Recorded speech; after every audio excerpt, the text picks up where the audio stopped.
Gas टंचाईच्या पार्श्वभूमीवर पोलिसांचा इशारा, काळाबाजार करणाऱ्यांवर मोक्का अंतर्गत कारवाई. आखाती देशातील युद्धामुळे घरगुती आणि कमर्शियल गॅसचा तुटवडा जाणवतो आहे. याच पार्श्वभूमीवर पिंपरी चिंचवड पोलीस आता ॲक्शन मोडमध्ये आले आहेत. अमेरिका, इस्रायल आणि इराण यांच्यातील तणावामुळे गॅसचा पुरवठा कमी झाला आहे. त्यामुळे गॅस टंचाई निर्माण झालेली या परिस्थितीत घरगुती गॅसचा काळाबाजार होऊ नये यासाठी पोलिसांनी विशेष लक्ष केंद्रित केलं आहे. घरगुती गॅसचा साठा करून किंवा जास्त दराने विक्री करणाऱ्यांवर कठोर कारवाई करण्यात येणार असल्याचा इशारा अप्पर पोलीस आयुक्त सारंग आव्हाड यांनी दिला आहे. तसेच अशा प्रकारांमध्ये आढळणाऱ्यांवर गुन्हे दाखल करून कठोर पावले उचलली जातील. वेळप्रसंगी मोक्का लावण्यात येईल असंही त्यांनी स्पष्ट केलेलं आहे. घरगुती गॅसच्या बाबतीमध्ये काळाबाजार होण्याची शक्यता आहे असं आपलं म्हणणं आहे. मात्र अद्याप कुठल्याही प्रकारचं तसं आमच्या निदर्शनास आलेलं नाही, कारण आमचे पथकं त्या बाबतीमध्ये सतर्क आहेत. पोलीस स्टेशननिहाय पथकं आहेत, क्राईम ब्रांचची पथकं आहेत.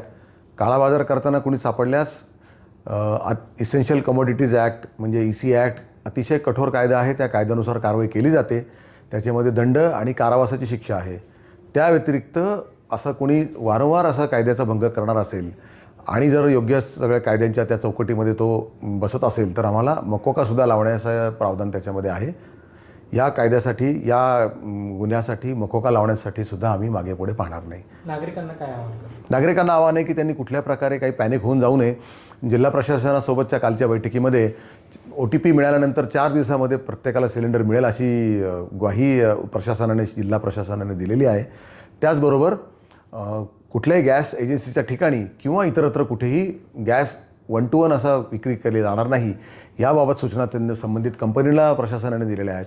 त्याची अंमलबजावणी आम्ही करत आहोत.